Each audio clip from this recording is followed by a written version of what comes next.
Boa tarde, meus amigos, boa tarde, minhas amigas.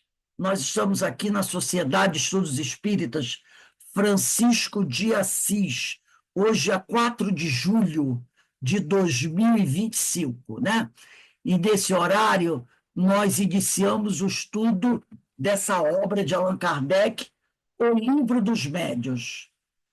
Nós estamos estudando a parte segunda, capítulo 7, da bicorporeidade e da transfiguração. Hoje nós vamos estudar a questão, iniciando na questão 117. Então, mas antes de iniciarmos, vamos elevar o nosso pensamento ao alto, ao nosso Pai, pedindo ao Senhor que nos abençoe, ao Senhor que nos fortaleça, e que cada um de nós possa continuar a sua caminhada, sempre procurando melhorar, sempre procurando manter-se mais evangelizado, para que a gente possa crescer, para que a gente possa realmente nos transformarmos em um bom trabalhador da Seara do Senhor. Que Deus Pai abençoe a todos nós. Então, vamos dar início ao nosso estudo aqui, né? O estudo da questão 117 de O Livro dos Médiuns, do capítulo 7 da bicorporeidade e da transfiguração. Kardec diz assim: eis aqui, agora, outro fato ainda mais característico e grande curiosidade teríamos de ver como poderíamos explicá-lo unicamente por meio da imaginação.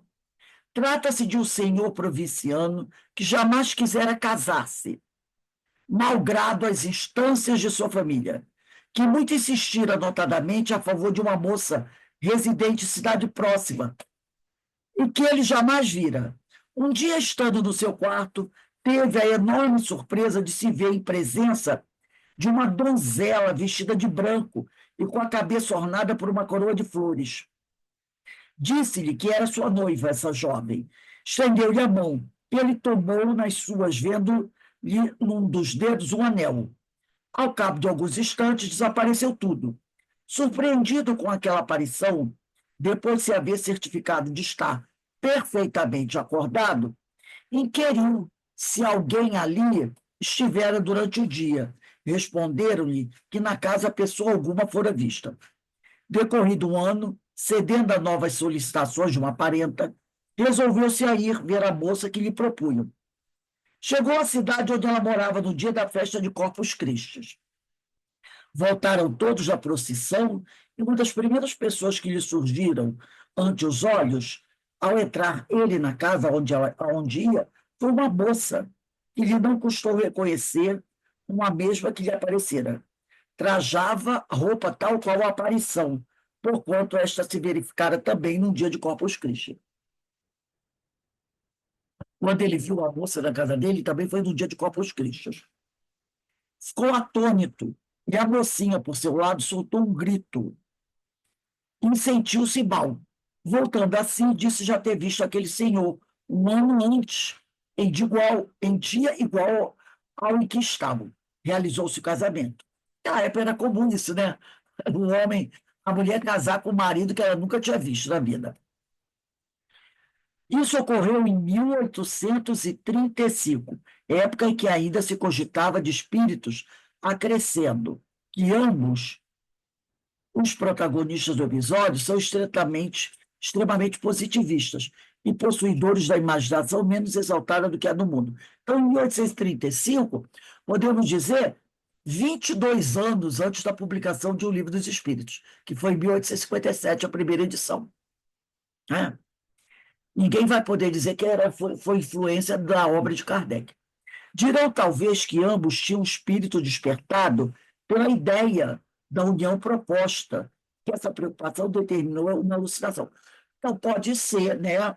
Quer dizer, alguns dirão que, como ele ficava sempre, né, sendo alertado pelos amigos, pela família, que ele tinha que casar com certa moça, e ela, onde morava, também era sempre alertada que ela iria casar com certo homem, ele diz, quem sabe, né, por eles terem sido tão influenciados, por isso causou a aparição. que é uma resposta meio, uma explicação um pouco estranha, né? Importa, porém, não esquecer que o marido se conservara tão indiferente a isso, deixou passar um ano sem ver a sua pretendida. Ele teve esse sonho, mas esse sonho não impressionou tanto que ele, levou um ano para ir lá, né? Levou um ano para ir lá. Se fosse uma coisa que eu tivesse, né, tocado tanto, ele teria ido embora lá e a noiva no outro dia. Mas não, ele só foi ver um ano depois. Mesmo, todavia, que se admita essa hipótese de eles terem. Foi de repente uma coisa que aconteceu, que eles foram prometidos, isso ficou no inconsciente de cada um. Ele está dizendo, mesmo todavia que se admita esta hipótese, ainda ficaria pendendo de explicação a aparição dupla, que apareceu para ele e para ela. A coincidência do vestuário, ela vestida com vestido de noiva, eles apareceram no dia de Corpus Christi e se viram, depois se conheceram no dia de Corpus Christi, e, por fim, o reconhecimento físico, reciprocamente ocorrido entre pessoas que nunca se viram, circunstâncias que não podem ser produto da imaginação. Uma coisa dessa não é produto da imaginação. O que a gente pode deduzir daí? E esses espíritos, antes de reencarnar, planejaram essa união. Havia uma necessidade desses espíritos terem uma união. Né? De repente, haviam espíritos que deveriam reencarnar como filhos deles. E lá no plano. Lembra a história daquela amiga do André Luiz, a mãe de Lísias? Houve um planejamento da reencarnação dela, que ela ia reencarnar. Ela estava no plano espiritual, o marido também estava no plano espiritual, e as moças que, quando ele estava encarnado, foram amantes dele e que ele desprezou, tratou muito mal, agora desencarnadas, havia um planejamento para os quatro, que ela reencarnaria, o marido reencarnaria, e eles iriam se casar e receberiam as amantes dele como filhas. Todo o planejamento de uma família realizada do plano espiritual. Temos esse caso no livro Nosso Lar, de André Luiz. Lembra desse fato? Inclusive, o pessoal disse, nossa, vai receber como filhos a amante as amantes, que não era uma só, as amantes do marido. Ele agora seria pai das amantes, mas ela, a mulher ofendida, a esposa ofendida, é que seria a mãe das amantes. Então, tudo isso foi planejado no plano espiritual. De repente, o caso aqui, né? Foi feito um planejamento para que ambos se conhecessem, formassem uma família e recebessem alguns espíritos como filhos, na missão que eles teriam que realizar. Daí toda essa preparação, né? 118. Antes de irmos adiante, devemos responder imediatamente a uma questão que não deixará de ser formulada. Como pode o corpo viver enquanto está ausente o espírito? É o lance do desdobramento, né? O espírito foi dar uma voltinha, o corpo ficou lá deitadinho na cama, você está na cadeira. Como é que esse corpo não morre quando o espírito sai desse corpo? Poderíamos dizer que o corpo vive a vida orgânica, que independe do espírito. E a prova é que as plantas vivem e não têm espírito. As plantas, os vegetais vivem a vida orgânica. Mas precisamos acrescentar que durante a vida nós estamos aqui encarnados.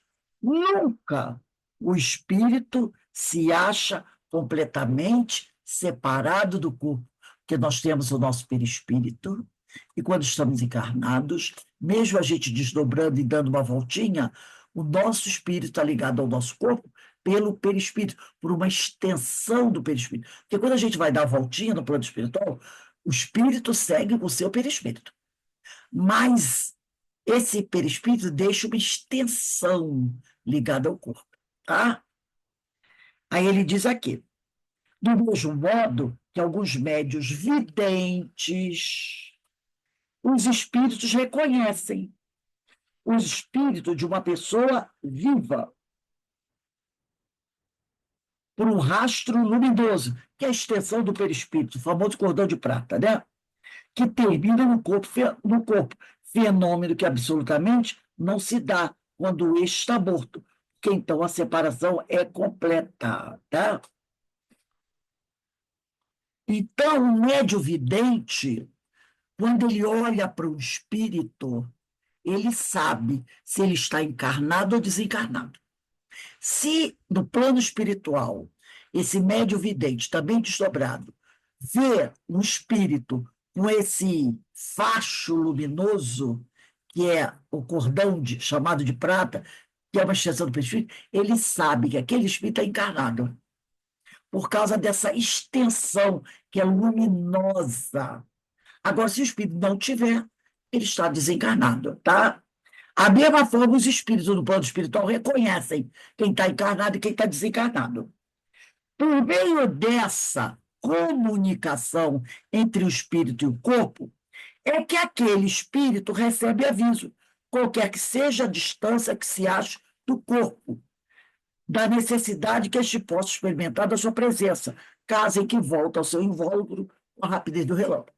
Então, o espírito, estando em desdobramento, ele, de alguma forma, percebe que alguma coisa vai acontecer e seu corpo será despertado. Então, ele volta imediatamente para o corpo.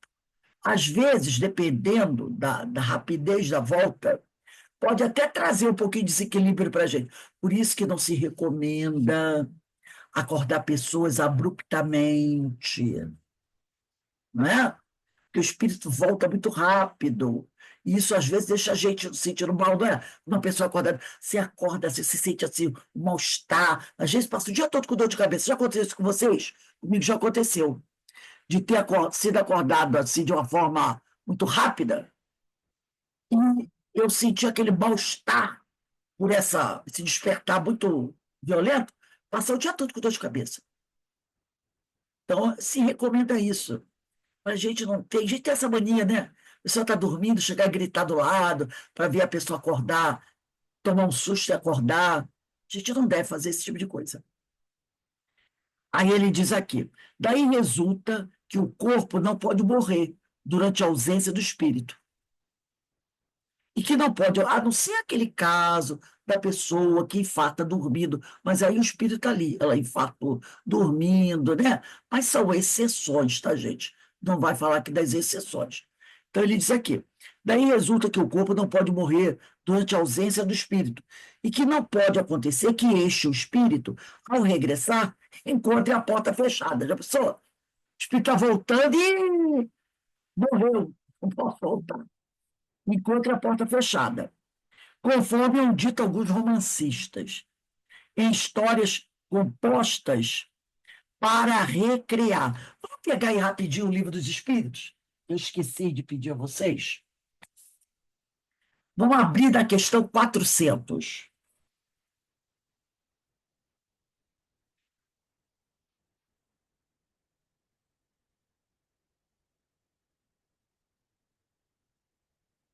E olha que eu olhei para ver se de apoio, não reparei que tinha aqui um apoio. Questão 400, ela está do capítulo 8 da Emancipação da Alma. E parte segunda, capítulo 8 da Emancipação da Alma. O sono e os sonhos. Questão 400. Pergunta Kardec: o espírito encarnado permanece de bom grado no seu envoltório corporal? Os espíritos dizem: é como se perguntasses se ao encarcerado agrada o cárcere. Ele está dizendo: nosso corpo é um cárcere para o espírito, né? O espírito encarnado aspira, deseja constantemente a sua libertação. E tanto mais deseja ver-se livre do seu invólucro, quanto mais grosseiro é esse. Então, quanto mais grosseiro é o corpo, quanto mais problemas tiver esse corpo, questões de saúde, questões de deficiência, mais o espírito quer, ó, se livrar desse corpo e voltar ao mundo dos espíritos. Carmen, lê a 401. 401. Durante o sono, a alma repousa como o corpo? E os espíritos respondem: não, o espírito jamais está inativo. Durante o sono, afrouxam-se os laços que o prendem ao corpo, e não precisando este, então, da sua presença, ele se lança pelo espaço e entra em relação mais direta com outros espíritos. Você pode ler para a gente a 407? Se a Cris está com o livro dos Espíritos aí, pega a 407. Não está, não?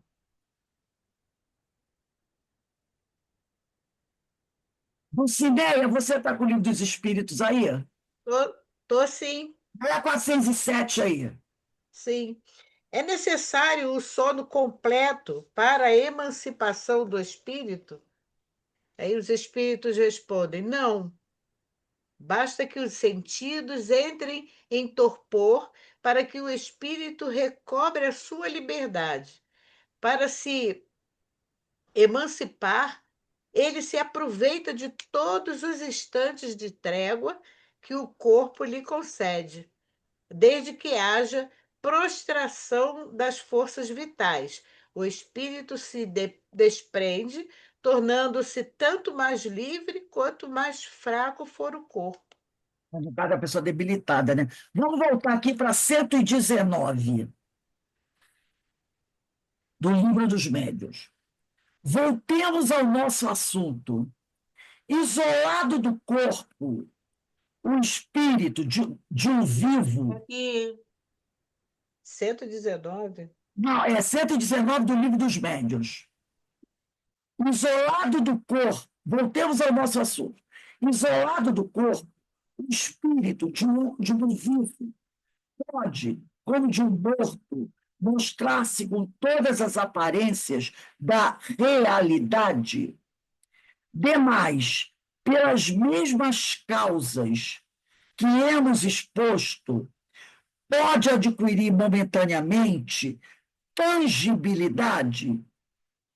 Aí eu vou pegar aqui, né, o livro do Zalvino Zimmermann, que é esse livro aqui, ó, que vocês todos conhecem, né? Perispírito, do Zalvino Zimmermann, e aonde ele vai falar aqui, rapidinho, sobre a tangibilidade. Ele diz assim: o perispírito, com o devido suporte ectoplásmico, pode tornar-se materialmente tangível, no todo ou em parte. Constata Kardec a propósito. Aí eu vou pedir para vocês para irem no livro dos. Nesse livro dos médios mesmo, vamos na questão 57 de O Livro dos Médios. A gente está falando de tangibilidade, tá? 57 do Livro dos Médios. Vamos voltar um pouquinho.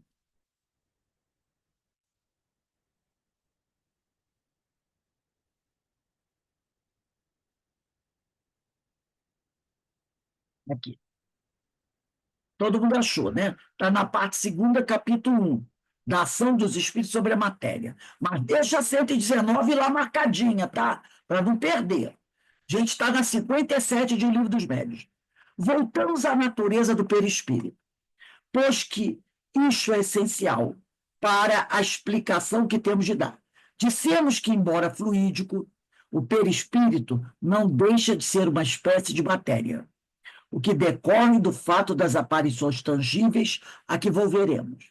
Sob a influência de certos médios, tem-se visto aparecerem mãos com todas as propriedades de mãos vivas, que, como estas, denotam calor, podem ser apalpadas, oferecem a resistência de um corpo sólido, agarram os circunstantes, né? e de súbito se dissipam com as sombras. A ação inteligente dessas mãos, que evidentemente obedecem a uma vontade, executam certos movimentos, tocando até melodias no instrumento, prova que elas são parte visível de um ser inteligente invisível.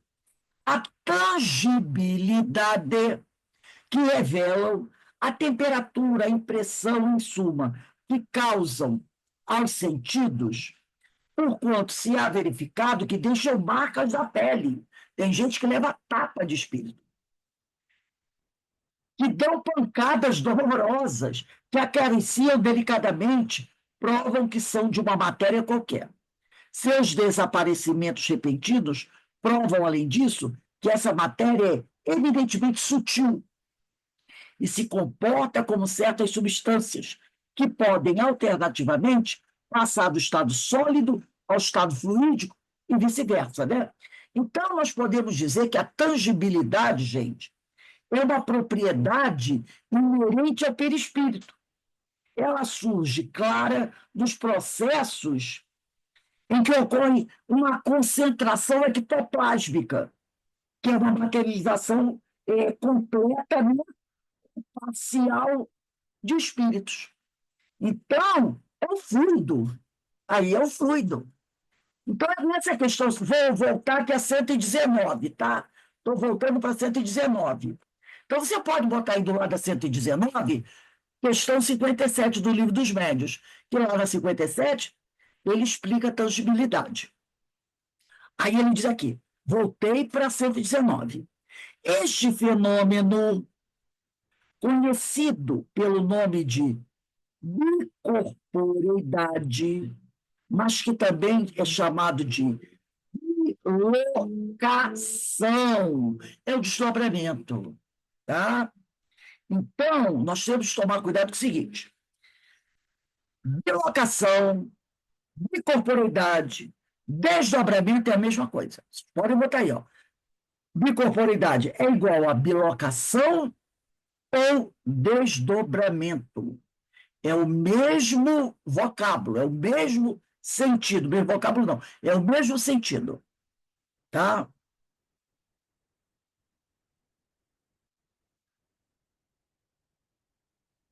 Então, este fenômeno, conhecido pelo nome de bicorporeidade, que pode ser chamado de bilocação ou desdobramento, foi que deu asa às histórias de homens duplos, isto é, de indivíduos cuja presença simultânea em dois lugares diferentes se chegou a comprovar.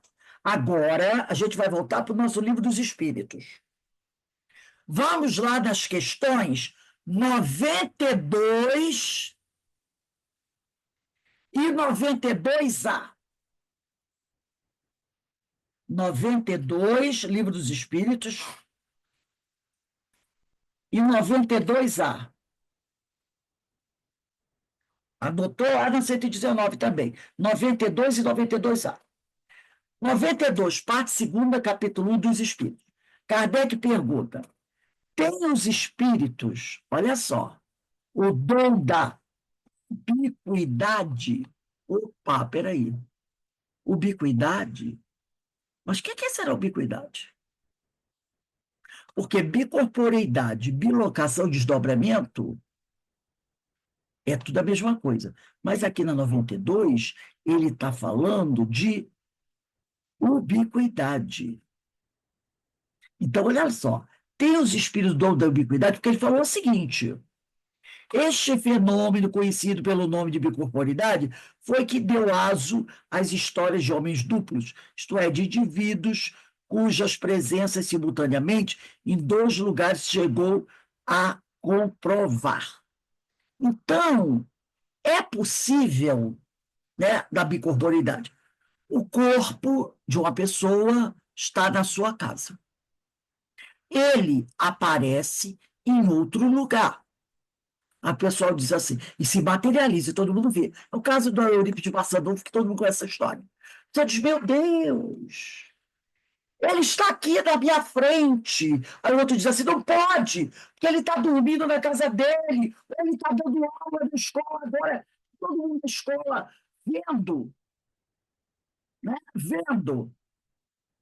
E, no entanto, ele está aqui me ajudando a fazer uma coisa. Aí o pessoal fala, homens duplos. Nesse caso, é bicorporeidade, é bilocação, é desdobramento. Mas aí acontece aquele caso, né, do espírito que, tipo o doutor Bezerra de Menezes, está desencarnado. Aí, numa noite, vamos dizer assim, 3, 4 casas espíritas dizem que recebeu mensagem do doutor Bezerra de Menezes, ou um outro espírito qualquer. Aí o pessoal vai dizer assim, a bicorporeidade também? Não, não. A gente não pode confundir bicorporeidade, desdobramento, bilocação com bicuidade. É coisa diferente. Olha aqui. Então, na 92 e 92A, nós vamos falar de ubiquidade, que muita gente confunde com bicorporidade. Então, ele pergunta aqui: temos espírito dom da ubiquidade?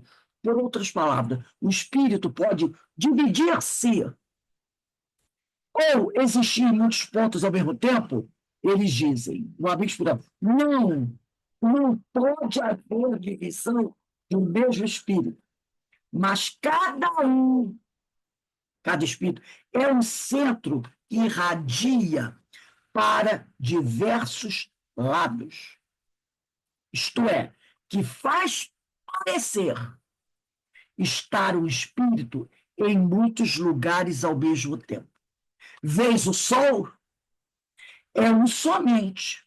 No entanto, irradia em todos os sentidos e leva muito longe os seus raios, contudo, não se divide. Então, não é bicorporeidade. De onde ele está, esse espírito, ele irradia o seu pensamento para vários lugares diferentes. Quanto mais evoluído o espírito, essa capacidade de irradiação aumenta. Questão 92A. Todos os espíritos irradiam com igual força? Não, longe disso. Foi aquilo que nós falamos anteriormente. Essa força depende do grau de pureza de cada um. Pergunta Jesus, vamos lá do extremo. Ele podia se irradiar de onde ele estivesse para todo o planeta Terra ao mesmo tempo. Todos os homens do planeta Terra poderiam receber a mensagem dele.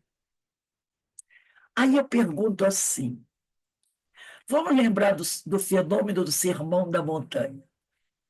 Jesus, não era nenhuma... A gente fala Sermão da Montanha, gente, mas já foi comprovado que não é nenhuma montanha, era um monte. Por isso que Agostinho bota Sermão do Monte. É igual aquela história lá do mar de Genezaré, o Haroldo Dutra Dias, ele disse que esteve lá, né, na Galileia, foi visitar o mar de Genezaré, né, que ainda existem umas casinhas de pescadores, né?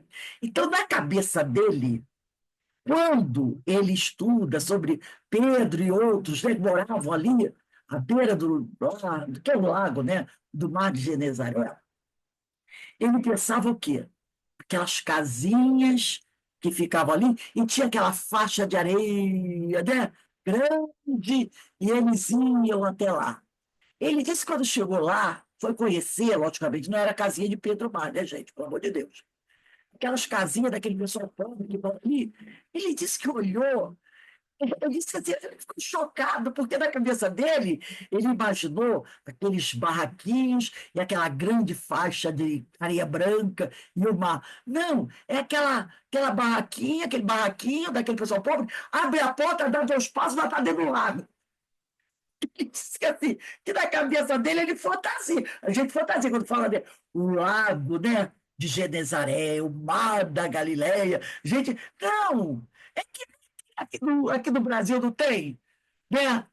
Quando a gente vem para Petrópolis, passa ali perto da Ilha do Governador, depois que tem um quartel ali da aeronáutica, aí tem uns pescadores que botam os barcos ali, um lugar até bem sujo, tem aquela faixa de areia estreita, tem uns barraquinhos e tem dá 2 passos que já está na água. Que a gente fantasia, né?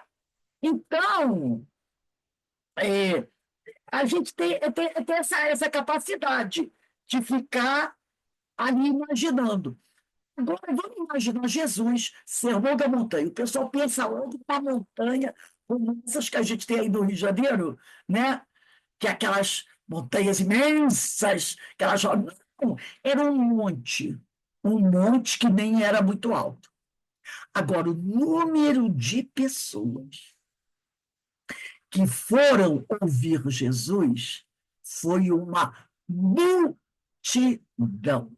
Imaginem Jesus sentado numa pedra, nesse monte que não era nem uma montanha, era um simples monte pequeno, uma elevação, falando sem microfone, detalhe, né? Sem caixa de som, para uma multidão que não estava toda ela em volta dele. Imagina, uma pessoa sentada aqui e uma multidão de mais de 500, 600 pessoas. Não dá para ficar todo mundo juntinho dele, não é verdade? O pessoal se espalhou pelo campo, descendo o monte, se espalhou. Jesus fez o sermão gritando, nem que gritasse. Será que todos ouviriam? Claro que não. Hoje, se você vai dar uma palestra no auditório com 50 pessoas, você já pega o microfone, não é verdade? Porque tem gente dizendo assim, não estou ouvindo. Aí você faz o quê? Pega o microfone aí, porque senão o palestrante tem que ouvir. Uma professora que dava aula para 30 alunos, 25 alunos, já se acabava, não era? Porque tinha que falar alto na época que não tinha microfone na sala de aula. Imagina uma pessoa fazendo uma preleção para 300, 400, 500 pessoas. Como é que ele seria ouvido? Não seria ouvido. Porque, no máximo, as primeiras 40 pessoas conseguiriam ouvir. A partir daí, ó, imagina, e ainda tem um detalhe: em campo aberto. Em campo aberto, onde o vento leva o som e acabou. Não conseguiria. O que foi? Que propriedade do perispírito foi usada? Que Jesus tinha perispírito, tá, gente? Então, encarnado. Tinha perispírito que nem a gente tem, tá? Que propriedade do perispírito ele usou? Ubiquidade. O último da fileira, o último, ouviu como se ele estivesse falando ao lado dele. Por quê? Porque a mensagem era tão importante que a gente não podia perder uma só letra, uma só palavra. O Sermão do Monte é o conjunto dos ensinamentos do Cristo. Será que o Cristo poderia deixar alguém que estava ali sem ouvir uma palavra, uma frase? Claro que não. Ouviu tão bem quem estava do lado dele, na frente dele, como o cara que estava de 300 metros de distância, 400 metros de distância. Propriedade da ubiquidade. Ele, ó, irradiou o pensamento dele, ó. Foi na maior tranquilidade. E ele falando ali no tom normal, sem precisar gastar, né, as cordas vocais dele. Aí, por isso que a pergunta 92A, todos os espíritos irradiam com igual força? Longe disso. Essa força depende do grau de pureza de cada um. Quanto mais elevado, melhor ele aplica essa propriedade da ubiquidade. Aí tem a notinha de Kardec. Cada espírito é uma unidade indivisível, mas cada um pode lançar seus pensamentos para diversos lados, sem que se fracione para tal efeito. Detalhe, tem espíritos que são tão elevados, vamos dizer, um espírito que tem que mandar uma mensagem para 5 locais diferentes. Mas cada local tem a necessidade de um tema. ele consegue emitir o pensamento dele nos 5 assuntos para cada tempo, para cada lugar. Um precisa falar de paz, o outro de cólera, o outro precisa falar sobre obediência, o outro precisa falar sobre obsessão, o outro precisa falar de evangelização. Ele consegue emitir os 5 assuntos diferentes para cada lugar. E todo mundo diz, doutor Bezerra esteve aqui, falou para a gente sobre isso, isso, isso, isso. Entendeu? O espírito tem essa capacidade. Nós não conseguimos falar de 2 assuntos ao mesmo tempo, porque a gente se enrola. Isso é verdade. A gente se enrola.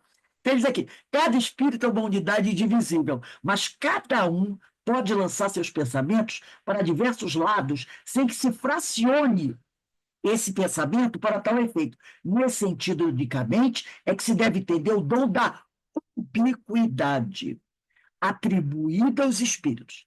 Dá-se com eles o que se dá com uma centelha que projeta longe a sua claridade e pode ser percebida de todos os pontos do horizonte. Ou ainda, o que se dá com o homem que, sem mudar de lugar e sem se fracionar, quer dizer, se dividir, transmite ordens, sinais e movimentos a diferentes pontos. Então, a gente não pode confundir bicorporeidade, bilocação e desdobramento, que é tudo a mesma coisa, com ubiquidade, tá? Porque tem gente que confunde, e não podemos confundir. Ubiquidade é uma coisa, bicorporeidade, bilocação, desdobramento é outra. Vamos voltar ao livro dos médios, né? Aqui vão 2 exemplos tirados não das lendas populares, mas da história eclesiástica. Santo Afonso de Ligório foi canonizado antes do tempo prescrito, por se haver mostrado simultaneamente em 2 sítios diversos, o que passou por milagre. Santo Antônio de Pádua estava pregando na Itália, quando seu pai, em Lisboa, ia ser supliciado, sob a acusação de haver cometido um assassínio. No momento da execução, Santo Antônio aparece e demonstra a inocência do acusado. Comprovou-se que, naquele instante, ele pregava na Itália, na cidade de Pádua. Então, naquele momento, deve ter acontecido com ele o que aconteceu com Barçanufo. Ele parou a pregação dele, ficou alguns momentos em silêncio e foi. Eurípides estava dando aula quando ele ouviu o chamado de uma mulher grávida que estava para dar à luz, quilômetros de distância. Ele parou, ficou ali em transe, o corpo com aparência de morto, e ele foi lá. Aí veio alguém, bateu na porta para falar com ele, os alunos disseram assim, espera um pouquinho que o seu Eurípides foi ali, já volta, já, já. Que os alunos já estavam acostumados, né, com essa situação que ele fazia, né, de sair e ir daqui para ali, né? Então, deixa eu só aqui. Eu só estou vendo aqui uma coisinha.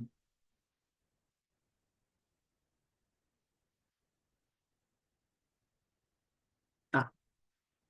Então, os alunos já estavam acostumados, eles disseram, aguarda um pouquinho, que seu Eurípides foi ali, já volta já já.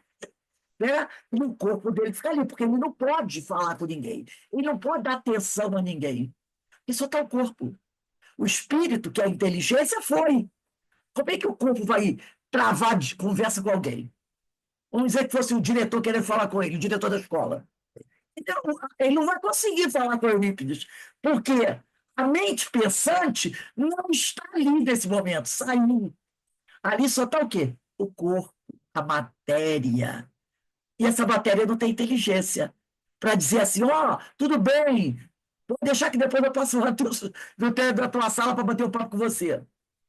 Então a matéria não tem inteligência, ela vai ficar ali, esperando a mente, a inteligência voltar, que é o espírito, né? A prova que é o espírito. Aí continua aqui. Por nós Evocado e interrogado acerca do fato acima, Santo Afonso respondeu da seguinte forma. Aí perguntaram, evocaram lá da Sociedade Parisiense de Estudos Espíritos, o Santo Afonso. E ele deu a seguinte resposta. O Kardec perguntou: poderias explicar-nos esse fenômeno? Perfeitamente. Quando o homem, por suas virtudes, chegou a desmaterializar-se completamente, quando conseguiu elevar sua alma para Deus, pode aparecer em dois lugares ao mesmo tempo. Eis como o espírito encarnado, ao sentir que lhe vem sono, que é o transe, né? Pode pedir a Deus que lhe seja permitido transportar-se a um lugar qualquer. Seu espírito ou sua alma pode, ou sua alma como quiseres, abandona então o corpo. Foi o que aconteceu com Eurípides e com o Santo Afonso. O espírito abandona então o corpo acompanhado de uma parte do seu perispírito. Não é com o perispírito todo, senão tem desencarne. Fica uma parte do perispírito, que é a tal da extensão, cordão de prata. E deixa a matéria imunda, que é, é o corpo físico, tá? Num estado próximo do da morte, parecido com o da morte. Digo próximo do da morte, porque no corpo ficou um laço que liga o perispírito e a alma à matéria. Laço este que não pode ser definido. É o perispírito. O corpo aparece, então, no lugar desejado. Creio ser isto que querem saber. Então, ele aparece. Né? Pergunta 2. Isso não nos dá explicação da visibilidade e da tangibilidade do espírito? Achando-se desprendido da matéria, conformemente ao grau de sua elevação, pode o espírito tornar-se tangível à matéria. Então, o que está dizendo aqui da tangibilidade que nós já estudamos? Dependendo, depois que o espírito se desdobra e vai, dependendo do seu grau evolutivo, ele pode se tornar muito tangível, pouco tangível. Aí, vamos dar uma olhadinha. Essa é a 119 que a gente está estudando, né? Será indispensável, é a terceira, será indispensável o sono do corpo para que o espírito apareça em outros lugares? A alma, aí ele diz assim, a alma pode dividir-se. Opa, preste atenção. Esse alma pode dividir-se, ele está querendo falar o seguinte, no sentido que ela se irradia, tá? Porque a gente já sabe que a alma não se divide. Ela se irradia. Não é se dividir. A alma pode dividir-se, não. A alma se irradia quando se sinta atraída para um lugar diferente daquele onde acha seu corpo. Então, ela pode se irradiar, ela pode, no caso, desdobrar e pode acontecer que o corpo não se ache adormecido. Então, olha só, dependendo da situação, o espírito pode acontecer dois fenômenos, vai depender do espírito. Ele pode produzir o fenômeno da bilocação, que é desdobramento, ou então ele pode fazer a ubiquidade. Ele é que decide o que ele quer fazer. Eu quero a ubiquidade, vou irradiar só o meu pensamento, eu vou ficar aqui. Espírito, eu vou ficar aqui no corpo. Então, eu vou fazer a bicorporidade. Eu deixo o corpo aqui e vou. Então, quando ele diz a alma pode dividir-se, ele quer dizer isso. Porque quando eu estou encarnado, vamos também atentar para outro detalhe. Por que ele usou a palavra alma aqui?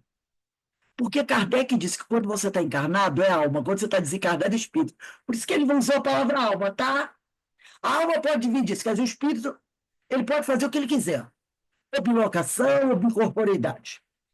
Quando se sinta atraído para um lugar diferente daquele onde se acha seu corpo. Então, de repente, o espírito ouve um chamado. Ele decide. Eu vou produzir o fenômeno da bicorporidade ou da bilocação. Né? Pode acontecer que o corpo não se ache adormecido. Ele estava dando aula. Não estava dormindo. Se bem seja isso muito raro. raro, mas o Eurípides era um espírito de grande elevação. Um espírito que lá no ano 200 ou 300 depois de Cristo foi martirizado por ser cristão. Tá? Ele foi martirizado por ser cristão. A história dele é a seguinte: ele era cristão, foi preso, torturado, depois, como castigo, foi amarrado em 2 cavalos, um braço no cavalo, outro braço no outro. E aí, bate-se nos 2 cavalos e os cavalos disparam. Primeira coisa, né? Parte a pessoa no meio. Esse foi o martírio dele. Isso lá pelo ano 200, 300 depois de Cristo. Já era um espírito de muita elevação, né? De grande capacidade. Né? Um dos mais elevados que nós conhecemos. E nosso contemporâneo, né? Que ele nasceu do século XX, né, gente? Então, quando eu digo contemporâneo, porque é do século XX. Né? Então, diz aqui, mas em todo caso, se bem seja isto muito raro, mas em todo caso não se encontrará num estado perfeitamente normal. Será sempre um estado mais ou menos estático. O Eurípides era um estático também. Tem histórias dele no livro, lidos casos de Eurípides Barçanufo, em que ele está num jardim e ele entra num tipo de êxtase e ele vê Jesus. Ele vê Jesus num jardim. Ele tem um êxtase. Então, era um espírito já de alta evolução. Morreu aos 28 anos, 38 anos, parece, da gripe espanhola, né? Era um espírito que já não poderia nem, eu acredito, viver muito tempo aqui na Terra, não, sabe? Porque esses espíritos muito, muito, muito evoluído, né? Lidar com o corpo físico é muita energia, muita evolução. Vê o caso de Francisco de Assis, que deve ter morrido também por essa idade, né? 20, 38 anos, eu acho que a idade do Eurípides, espírito muito, muito evoluído assim, normalmente não dura muito tempo. Olha o caso de Jesus, 33 anos, 35 por aí, não, o corpo não segura muito, é muita energia, né? Então ele diz, será sempre um estado mais ou menos estático. Aí tem uma notinha de Kardec. Nota, a alma, porque como ele disse aqui, pode dividir-se, isso foi uma resposta de Santo Afonso. Mas aí Kardec vem com uma nota para dar uma arrumada nessa expressão que Santo Afonso disse. Ele disse assim, a alma não se divide. Que essa notinha é de Kardec, tá, gente? Então, quando Santo Afonso falou a alma pode dividir-se, a gente tem que entender. Mas aí Kardec, eu vou dizer assim, deixa eu explicar esse negócio aqui. A alma não se divide, é bom sublinhar, no sentido literal do termo. Irradia-se ubiquidade para diversos lados e pode assim manifestar-se em muitos pontos, sem se haver fracionado. Dá-se o que se dá com a luz, que pode refletir simultaneamente em muitos espelhos, no caso da ubiquidade. Quarto, que sucederia se, estando o homem a dormir, enquanto seu espírito se mostra noutra parte, alguém de súbito o despertasse?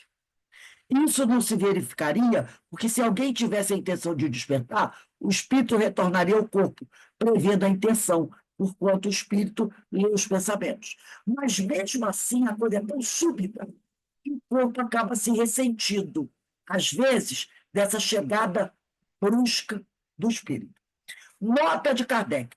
Explicação inteiramente idêntica nos deram, muitas vezes, espíritos de pessoas mortas, tá?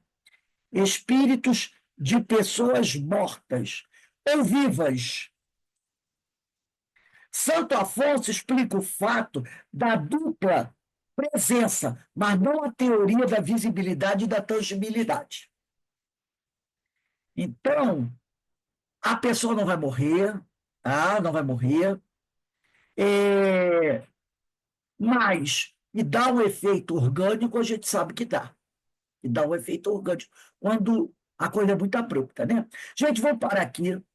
É dia Ô, 11, Rose, fale. aí no último termozinho aí é visibilidade e tangibilidade. A tangibilidade é você perceber. Toca no espírito, a mão toca o piano, tangível.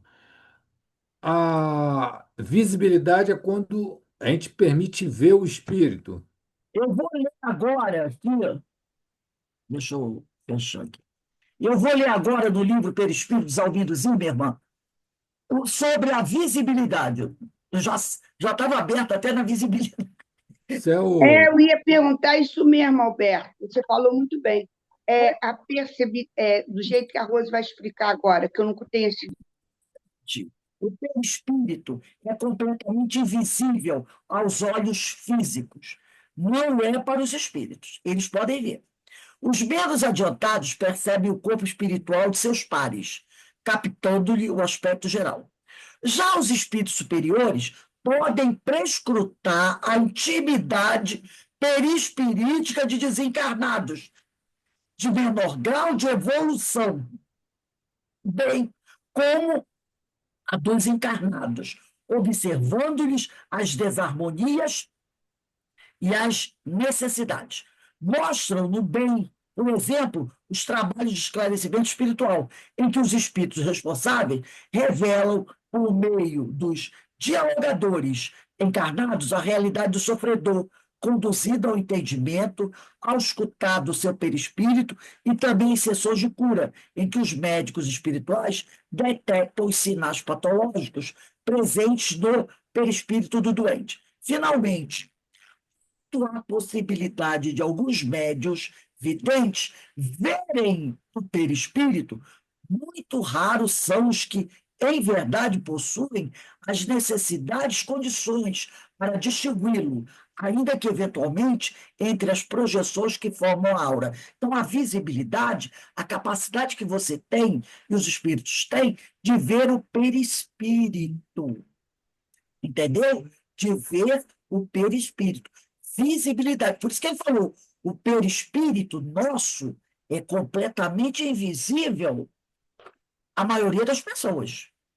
Mas os espíritos podem ver o nosso perispírito, porque eles não veem o espírito, eles veem o perispírito.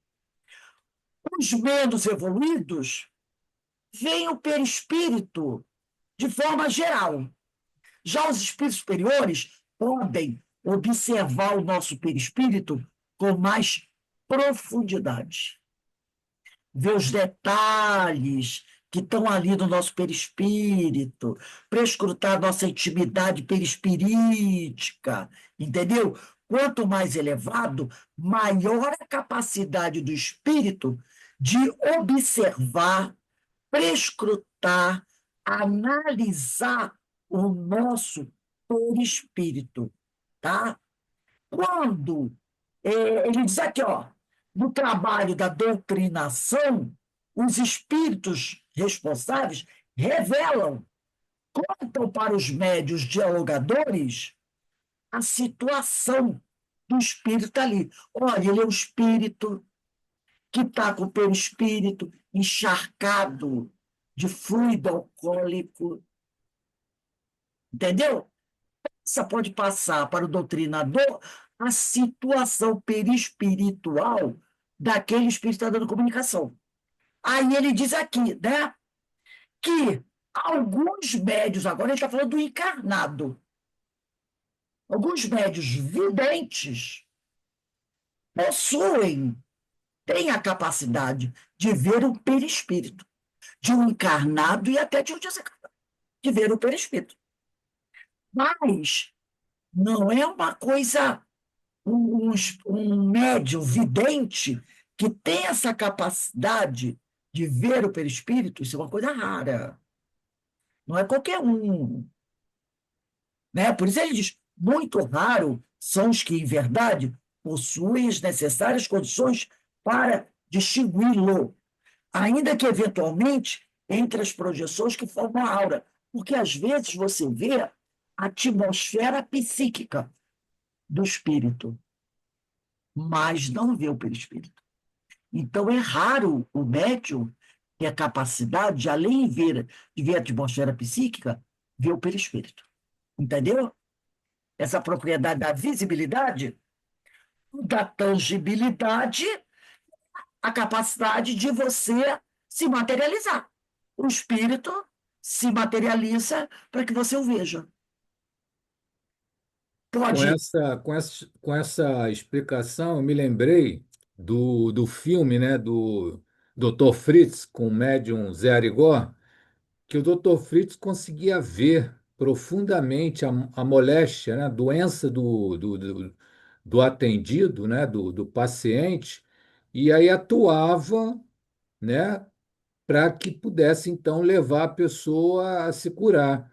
Então, o Dr. Fritz tinha como espírito essa capacidade de olhar por dentro e Ele, ver aonde precisava, né? E curou pessoas com câncer e todo tipo de doença.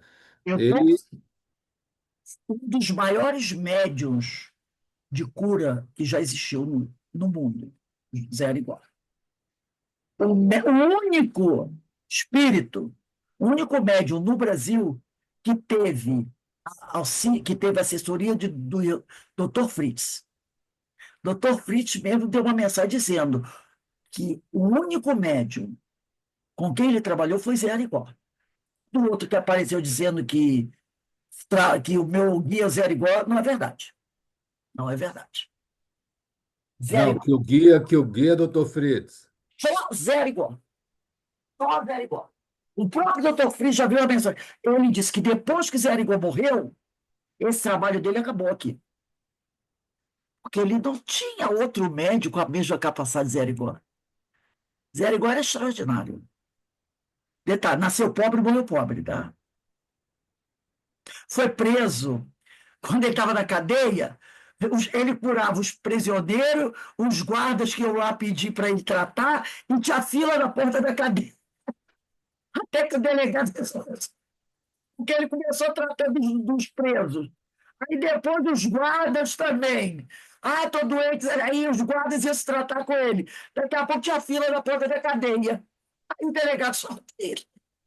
Médium extraordinário. Vieram pessoas, cientistas da Europa e dos Estados Unidos para examinar. Inclusive, ele foi convidado a ir para a Europa, mas aí. E ele sabia quando ele ia morrer. Ele sabia. Ele sabia. Um médium extraordinário. Então, o Dr. Fritz, o único médico que o Dr. Fritz trabalhou foi com ele. Realmente, uma coisa extraordinária. Tem um filme dele, né? Tem um filme dele. É uma coisa extraordinária. Um médium. Eu digo que ele e aquele outro, Peixotinho, Peixotinho. Peixotinho, no início do século XX, Caribó, foram médios extraordinários aqui no Brasil. Peixotinho e Zé Arigó. Teve o Mirabelli. Mirabelli era italiano. Mirabelli não era espírita. Também era um médium extraordinário. Mas meio desequilibrado. Meio desequilibrado. Tem até um livro de Mirabelli, também é fantástico. Era um médium, nossa, Hoje quem vai dar palestra, outra perguntou, disse que não ia. tinha, tinha Mirabelli produzir fenômenos extraordinários, levitação e outras coisas mais. Ele era italiano, pelo nome mas ele tinha os probleminhas, né? Assim, morais, vamos dizer assim. Agora, Peixotinho e Zé Arigó são coisas extraordinárias. Eram extraordinárias. Inclusive, Peixotinho, quando o povo da casa dele ficava doente, quem tratava dele era o doutor Bezerra e irmã Sheila, que se materializavam dentro da casa dele, né? A filha dele contava essa história. Quando ela ficava doente, a enfermeira dela era a irmã Sheila, e se materializava para dar remédio para ela, que ela era criança. A irmã Sheila via, se materializava, ela também era médium, né? Era o doutor Bezerra que vinha conversar. Foi extraordinária a capacidade de Peixotinho. E também, detalhe, um médium altamente evangelizado. Altamente evangelizado. Amigo de Chico, tudo mais. Altamente, sabe, aquele médium evangelizado Peixotinho. E ninguém tinha o que dizer. E Zé Arigó também, extraordinário, né? Então, gente, semana que vem, questão 120. Tem muita coisa interessante nesse trecho aqui do livro dos médios, eu até preparei um PDF para outras questões. Não percam a próxima aula do livro dos médios. Assunto realmente muito, muito interessante para a gente estudar aqui do livro dos médios, a partir da questão 120, 11/7.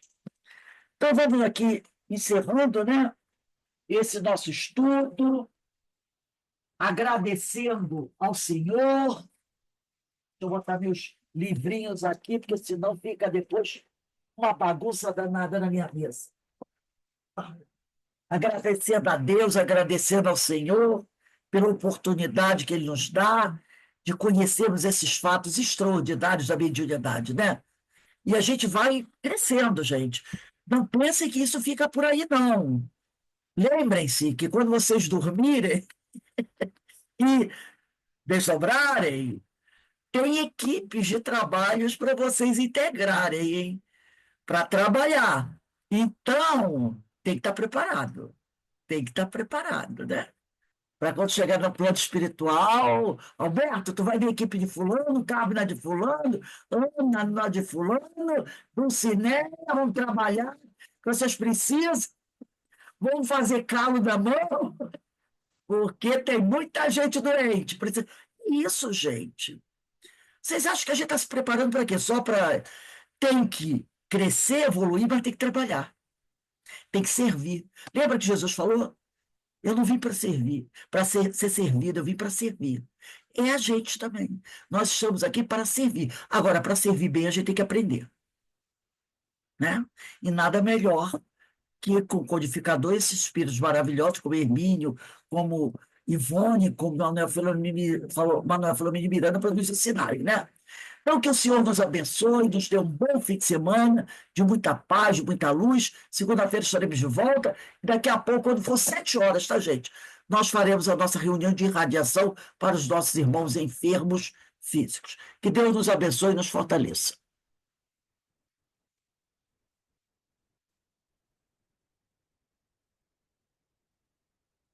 Bom fim de semana a todos. Bom fim de semana para todos vocês, meus irmãos. Que Deus nos abençoe.